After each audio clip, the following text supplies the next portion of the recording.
Depois de o ministro Benedito Gonçalves, do Tribunal Superior Eleitoral, TSE, atender a um pedido do PDT para incluir a minuta do decreto para instaurar um estado de defesa na corte em uma ação contra Bolsonaro, o PT considera incluir o documento em ações eleitorais que o partido protocolou contra o ex-presidente.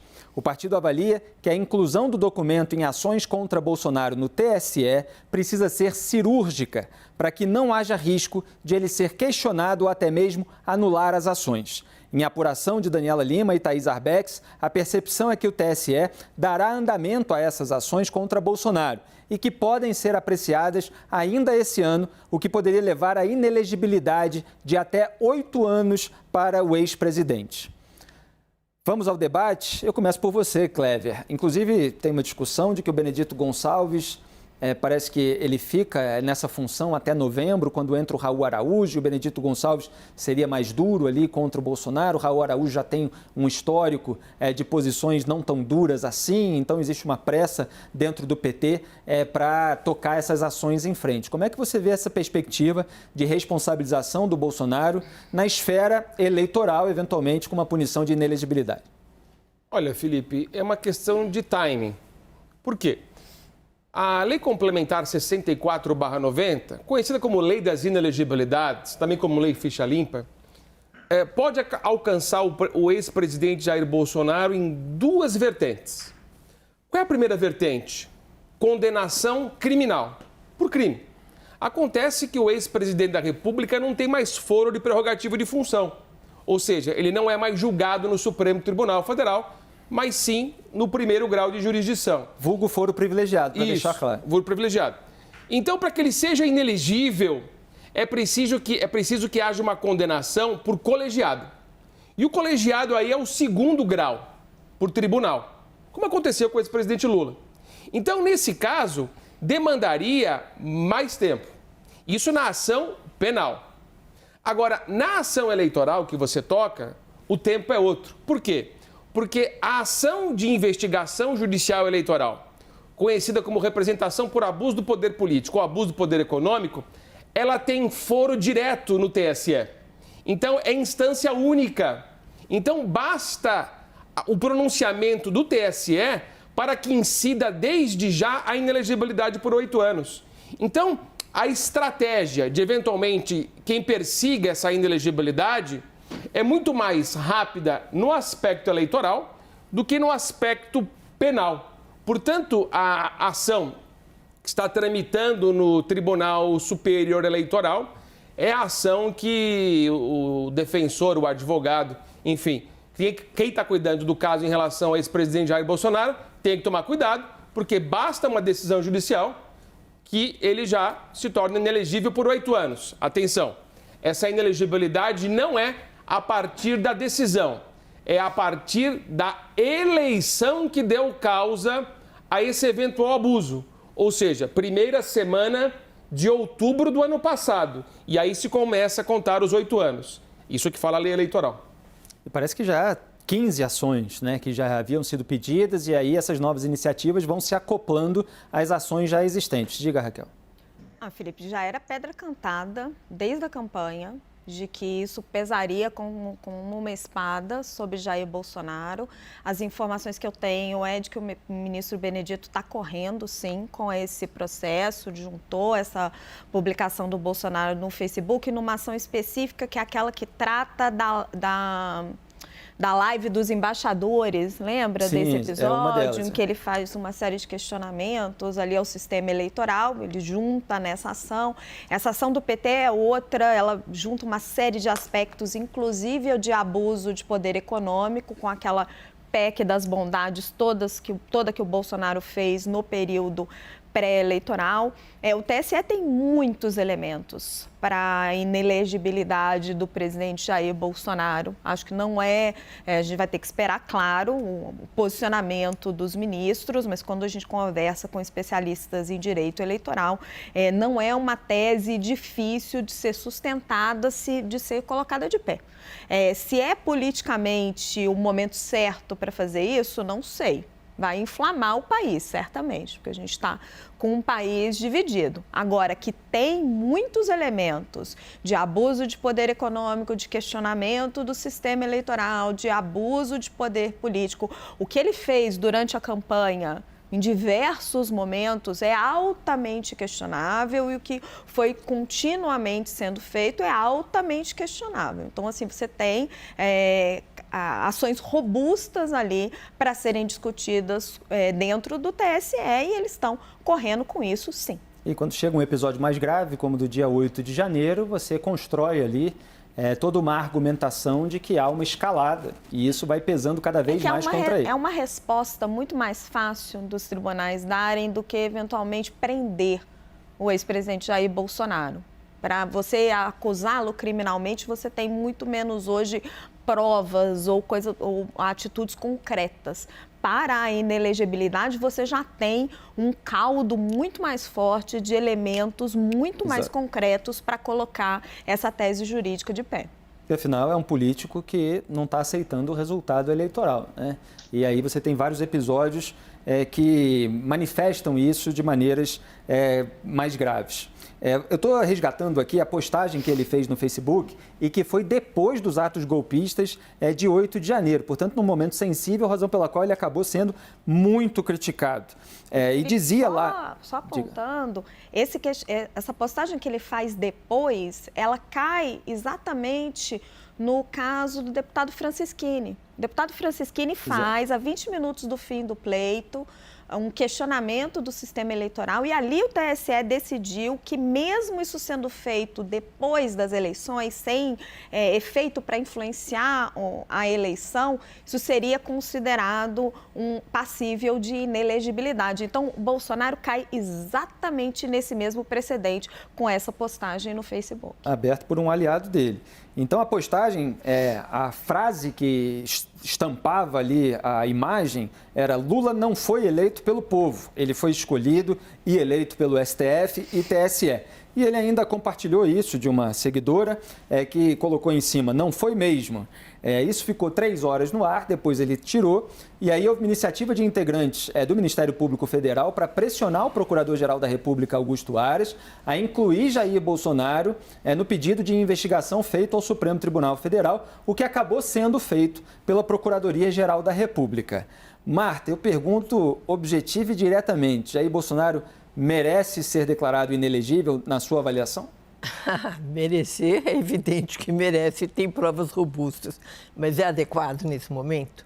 É o melhor politicamente? Porque se for focar nas provas, aqui já foram mencionadas várias, essa última aí, basta essa. Agora, não sei se devemos caminhar nessa direção, porque é uma hidra, né? As cabecinhas são várias. Você corta uma e corta o dragão mor, mas surgem as outras que estão lá preparadinhas para continuar com a mesma toada, o mesmo mito, a mesma história. Eu acho que isso transcende hoje até a figura dele. E eu não sei se seria o mais adequado nesse momento essa sofreguidão em torná-lo inelegível. Não sei. Lucas, como é que você avalia essa iniciativa e a possibilidade de Bolsonaro ser declarado inelegível? Felipe, eu não tenho competência técnica para argumentar sobre o aspecto jurídico da questão, mas eu posso falar sobre o aspecto político, a responsabilidade política e moral do ex-presidente Bolsonaro. O ex-presidente, a sua trajetória começa como um militar que foi punido por indisciplina. Ele sempre elogiou os governos militares, todos eles indistintamente, aliás, uma falta de sutileza, porque ele nunca percebeu a rivalidade que existia entre os diversos governos militares, Costa e Silva com Castelo Branco, por exemplo. Ele fez declarações como parlamentar escabrosas: vamos fuzilar o Fernando Henrique pela privatização da Vale. Como presidente da República, ele esteve em um ato, pelo menos um, de que eu me recordo, em que havia muita gente mesmo pregando o fechamento sumário do Supremo Tribunal Federal e elogiando o AI-5, que foi o ato mais endurecido do regime militar. E o então presidente se dirigiu aos manifestantes e disse: vocês me representam, eu estou com vocês, eu estou afinado com vocês. Então ele cultivou ao longo do governo dele seguindo esse background dele, que não é muito bom nesse sentido, de uma vinculação com essa tradição intervencionista, militarista da política brasileira, que vem lá das questões militares do Império, ele cultivou um relacionamento com essas alas mais radicalizadas ao longo do governo, embora ele tenha sempre dito que ia jogar dentro das 4 linhas. O governo não saiu dessas 4 linhas do ponto de vista prático. Nós continuamos dentro da égide do sistema da Nova República, mas ele cultivou o relacionamento com esses grupos, deixou os seus filhos, muitas vezes, rolarem soltos em acusações até a ministros dentro do próprio governo, acusando os ministros de estarem tramando, ou o vice-presidente de estar tramando um golpe contra o presidente Bolsonaro. E uma vez que acontece a eleição e começam a se organizar essas aglomerações em frente aos quartéis generais, dando consequências retóricas a esse discurso e pedindo que houvesse uma sublevação militar para impedir a posse do presidente eleito Lula, o Bolsonaro desapareceu. Em vez de assumir a postura de liderança e desestimular as aglomerações, que eu sempre fui visceralmente contra o uso da força para dispersar essas aglomerações, mas eu acho que uma liderança à direita que pudesse conversar com esse público, mesmo que isso a colocasse em riscos políticos para a sua população, assumir a responsabilidade. Perdemos rapidamente o contato com o Lucas, daqui a pouco ele volta para complementar. Ele estava falando que uma liderança política poderia conversar com aquelas pessoas, se referindo inclusive àquelas que estavam acampadas em frente a quartéis. E eu me lembro bem, Raquel vai se lembrar, que o Frederico Wassef, advogado da família Bolsonaro, foi lá para incentivar, na verdade, aquelas pessoas que ficassem lá. Ele deu aquele discurso de que, olha, isso serve até para desestimular, e ele usou uma palavra muito forte, chamou de bandidagem, de perseguir o nosso herói, se referindo ao Jair Bolsonaro. Quer dizer, foi a confissão expressa ali de que aqueles atos poderiam servir para desestimular quem quer que estivesse pensando em responsabilizar o presidente. O resultado pode ter sido ao contrário. Então, Felipe, o Bolsonaro, ele usou isso de uma maneira muito dúbia e aí tá difícil, e foi proposital, se produzir provas contra ele nesse sentido. Exato. Porque claro, ele usava isso, e a gente discutiu isso várias vezes, o acampamento, a mobilização daquelas pessoas para se proteger. O silêncio dele falava muito alto para aquelas pessoas, elas não se desmobilizavam, foi preciso acontecer essa tragédia para que se quebrasse ali um impasse, né, com as Forças Armadas e conseguir tirar os acampamentos ali, apesar do caráter golpista deles e contra a lei.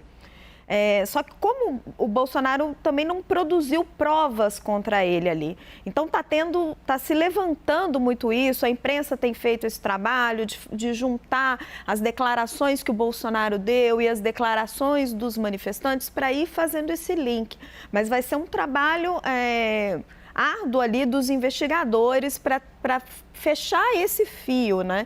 E aí ver se aí, com o trabalho de investigação da Polícia Federal, quando você chegar na organização desses atos, se realmente tem um link mais direto da organização dos atos e do entorno muito próximo mesmo de Jair Bolsonaro. Quer dizer, o uso da ambiguidade deixa uma porta de eventual saída jurídica para ele explorar. Mas a gente vê também que há um jogo duplo, que há um estímulo muitas vezes indireto, e no momento em que há a consequência daquilo, ele repudia só a consequência de uma maneira muitas vezes até pouco incisiva e demorada. O ministro Flávio Dino, ele explicou isso de uma maneira muito clara, né? A responsabilidade política, ela é muito evidente, a responsabilidade Exato. Jurídica, ela não é muito clara, vai precisar de apuração. E essa apuração muitas vezes é complicada. A gente falava aqui mais cedo do ex-ministro da Justiça, Anderson Torres, da dificuldade que a Polícia Federal está tendo, ele não entregou o celular, aí precisa se levantar dados pela nuvem. Eu estava até aqui apurando com especialistas dessa área de tecnologia, mensagens de WhatsApp, por exemplo. Se ele não entregou o aparelho, a senha, a PF não vai conseguir achar nada na nuvem. Ele pode ter simplesmente apagado o WhatsApp dele, apagado os backups. O WhatsApp, a empresa não guarda nada, isso foi perdido. Então, assim, tem muitas formas de você sumir com esse tipo de prova. E vamos lembrar que é um delegado da Polícia Federal que deve ter conhecimento técnico, inclusive, sobre o funcionamento desses mecanismos e a possibilidade de enquadramento a partir deles. O Lucas voltou, deixa o Lucas terminar, portanto, seu raciocínio. Diga lá. Perdão, Felipe, não houve golpe militar no Brasil, mas aqui minha aparelhagem eletrônica me deu um golpe. Mas então concluindo o que eu estava dizendo, o presidente cultivou, deixou correr, não assumiu a sua postura de liderança para estimular a dispersão daqueles movimentos e isso, evidentemente, configura, a meu ver, uma responsabilidade política que, conjugando-se com a trajetória dele e com o fato de que ele falhou, ele não conseguiu evitar o retorno do PT, isso faz com que eu considere que a melhor coisa que poderia acontecer para a direita brasileira seria livrar-se da liderança de Jair Bolsonaro. Ele não colabora, ele não ajudou e ele não se ajudou. Mas, evidentemente, não é livrar-se a qualquer preço, não é livrar-se a qualquer custo. Se acontecer, que aconteça tudo dentro da lei, dentro das regras, dentro dos procedimentos jurídicos. E também acho que existe um potencial de explosão de ira no país se ele for simplesmente afastado da possibilidade de concorrer, da sua possibilidade de continuar vivo na política. Clever queria fazer um complemento rápido, diga. Não, isso dentro do que o Lucas falou, eu vou dar uma pitada técnica, né? E a Raquel falou em prova. No processo eleitoral, o abuso do poder político e o abuso do poder econômico não está definido na lei, na norma. Não existe no Código Eleitoral, na lei eleitoral, nenhum conceito, nenhuma definição do que é abuso do poder econômico ou é abuso do poder político. Isso tem que ser avaliado pelo TSE com base nas provas. Então fica um campo muito aberto que propicia um julgamento tanto para um lado quanto para o outro. Então essa questão da obtenção da prova é muito importante, só realçando, porque na lei não existe definição do que é abuso do poder político, abuso do poder econômico. Isso vai ter que ser concluído através de um raciocínio e da obtenção da prova, né? Obrigado, Clever. Eu quero recomendar a todos que entrem no Instagram do Zico, maior ídolo da torcida do Flamengo. Eu sou Flamengo, sim, mas é que o exemplo que ele deu nos últimos dias é contrastante com essa omissão da qual o Lucas estava falando, que Jair Bolsonaro teve para dispersar aquelas pessoas que estavam pedindo um golpe militar ou por meio de intervenção federal ou intervenção militar. A torcida do Flamengo havia cantado ali, havia feito um cântico ali que ofendia Pelé e Maradona para exaltar o Zico. O Zico divulgou um vídeo nas redes sociais condenando aquilo, mesmo que em louvor dele, dizendo que o Pelé e o Maradona têm grande representatividade, olha o que eles fizeram pelo futebol, inclusive se tornaram amigos do Zico. Ele criticou, portanto, a sua própria torcida, combatendo na raiz aquele mal. No primeiro jogo seguinte, que foi nesse domingo no Maracanã, a torcida do Flamengo fez um novo canto, exaltando o Zico e exaltando o Gabigol, atual artilheiro, e o Adriano como imperador, que já foi artilheiro do Flamengo. Então o Zico, por meio desse combate do mal na raiz do próprio grupo, ele deu o exemplo de liderança que Jair Bolsonaro não deu. Vamos em frente.